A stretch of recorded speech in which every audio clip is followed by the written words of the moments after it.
Hey everyone, I am Dr. Angela Scopel-Levick. I am a licensed chiropractor and I specialize in the gut, nutrition, and overall well-being. And so today I'm going to present to you the beginning of a 5-video series on the gut-brain connection. Before I do that, I'm going to give you a little bit of a background about myself because I want you to understand how, as a chiropractor, I have found interest in studying nutrition and well-being in the gut and what it looks like to work with a practitioner like myself. So early on in my clinical years as a chiropractor and in my early educational years, I recognized that I could have 2 patients with the exact same diagnosis of pain, and they responded completely different to my care. They also presented completely different. And so I wanted to dig a little bit deeper and understand the individual. I wanted to understand the body and why their nerves were more sensitive to the pain versus the other person. And so that's what kind of led me to dig deeper into nutrition and overall well-being, and then that led me to the gut. And really, I have found that the gut tends to be the root of a lot of these types of issues. And so that's why I'm going to talk to you today about the gut-brain connection. So a lot of you are aware of brain number 1. We'll call it that for the video. So brain number 1 is, our main brain that we have all of our thoughts, our cognitive, behavioral pathways, etc.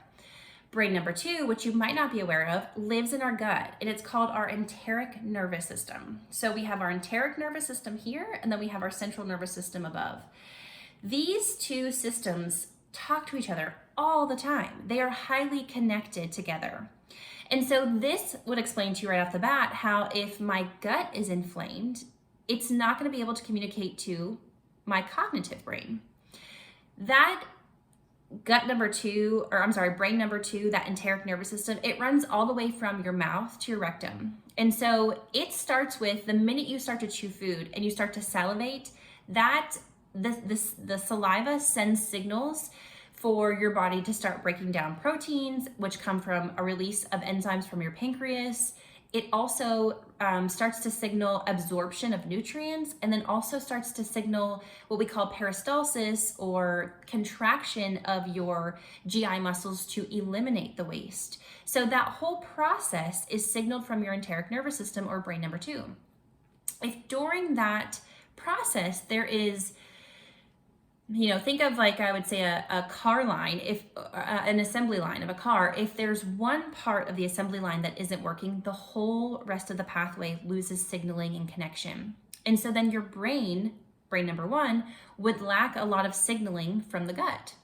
And so let's go through some diagnoses that you may be familiar with. They're commonly found in the American population, and how it represents a connection to your brain. So for instance, IBS, which is irritable bowel syndrome, also IBD, irritable bowel disease, Crohn's disease, fibromyalgia, eosinophilic esophagitis, gastritis, there can be GERD. These are common diagnoses that we hear that are related to the gut. And if you look in the research, the percentage of people with these diagnoses tend to correlate with anxiety, depression, high stress levels. This is a very common occurrence. And so you might ask, well, which came first? The chicken or the egg? The way that the brain number 1 and brain number 2 communicate, it could honestly be either way. The gut can be so inflamed that it signals to the brain, like, imagine this. Let's go through a scenario. It might be easier. Say you have a lot of brain fog. Let's hope not. Say you have a lot of brain fog. If I wake up and I can't find my focus that day, I have a lot of brain fog, I feel fatigued, you could correlate it possibly to the lack of sleep the night before, maybe a really heavy processed meal the night before. But if you are a very, let's say, inflamed being, sensitive person, it could also relate back to a meal you had 3 or 4 days to go. So someone who is in a very inflamed process and their immune system is very upregulated, it could take up to 4 days for that immune system process. When you've ate a highly processed, sugary meal, it could take up to 4 days for that entire immune response to settle down from that meal. And so maybe it's a Thursday and you're like, what is going on? I slept well last night. I feel like I didn't eat a heavy meal. I still have this brain fog. It could be from a few days before. And so the first part about all of this is honestly just becoming aware of this. Some people aren't even aware of this connection. Some people have been diagnosed with these chronic illnesses for years. And it's not that the medications are unjust. It's just there's more to fixing the problem than just putting a medication on it. So if a lot of these problems stem from inflammation in the gut, it would be key for you to go back and look at the gut and learn how to balance your lifestyle so that it doesn't keep inflaming or irritating your gut. So a lot of you might have seen me, advertise here on social media with the GI map test. This is definitely a test that I run in my clinic to get to the root cause of a lot of people's gut issues. It's literally a simple at-home kit that comes with everything you need as far as how to collect the sample, and you literally do it at home. It has the requisition. You put your sample in. It also comes in here with a bag for FedEx that they come and they can pick it up at your house, or you can drop it off at a FedEx location and you mail it off. I get the results and we go over all of the markers that it shows in your gut, like pathogens and parasites and overgrowth. It also goes over some of the markers of health, like your enzymatic release. It tells me if your gut is inflamed. It will tell me an inflammatory marker, how sensitive you are to gluten. It will tell me markers of how you're detoxing your estrogen hormone in your gut, because that's a whole nother conversation about how our gut, it plays a huge role in detoxing our hormones. So there's a lot of markers that we look at as practitioners when we're trying to heal the gut. And one of the things I also want to talk about is chronic stress. So if you're not diagnosed with any of these, good. That's a huge step in the right direction. However, if you are an individual that deals with a lot of chronic stress, that is typically the precursor into these types of diagnoses. For instance, if I am a stressful being, type A personality, which honestly that does tend to be myself, if I don't learn how to manage or balance my stress responses better, my body is going to constantly be in this state of tension. Literally, I will feel it in my muscles, like my traps will be tense. These are the people that their shoulders tend to live up by their ears. They don't know how to take a deep diaphragmatic breath in. It's always this very shallow chest breath. These chronically stressed people can't get their body into a relaxed enough state to digest nutrients. So if my outer physical body is that stressed, imagine the muscles around your digestive system and how tight and constricted they are. You're not digesting those nutrients. Your pancreas isn't releasing those enzymes.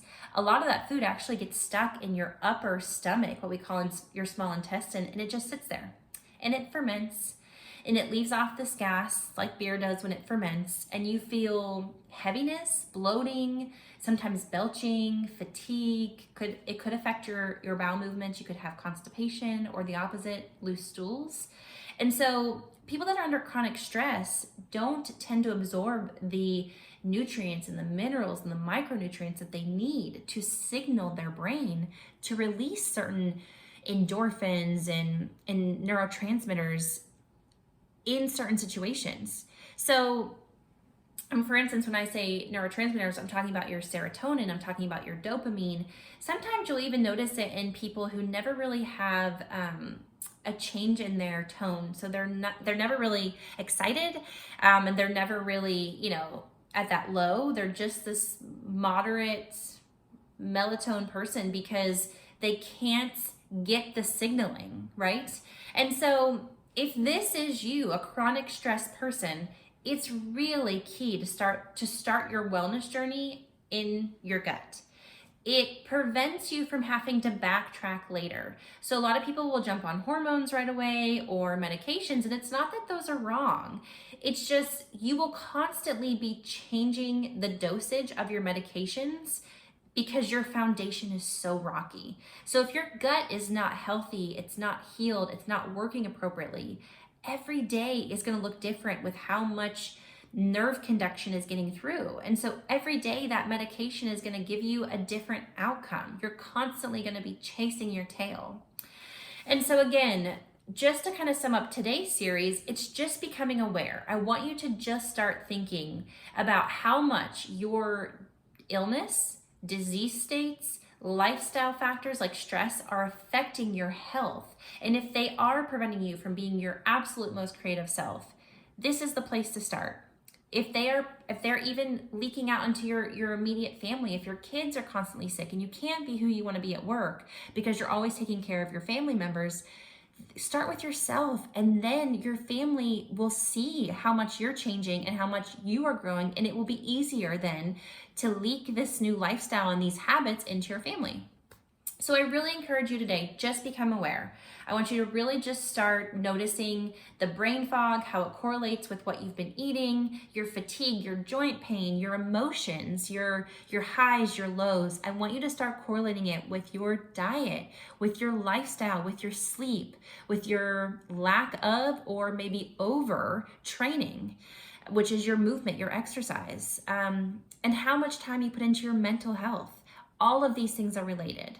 And so look forward to the next 4 videos that we're going to talk through. We're going to talk through the 5 pillars of health, which are detox, nutrition, restoration, mindset, and movement, and how to balance all of these things. And how, when you fix the gut, it doesn't have to be an all or nothing. It doesn't have to be so restrictive. It doesn't have to be what I think was fearful, where some people are like, what if I can't drink alcohol? What if I can't go out and enjoy a dinner with my friends and family?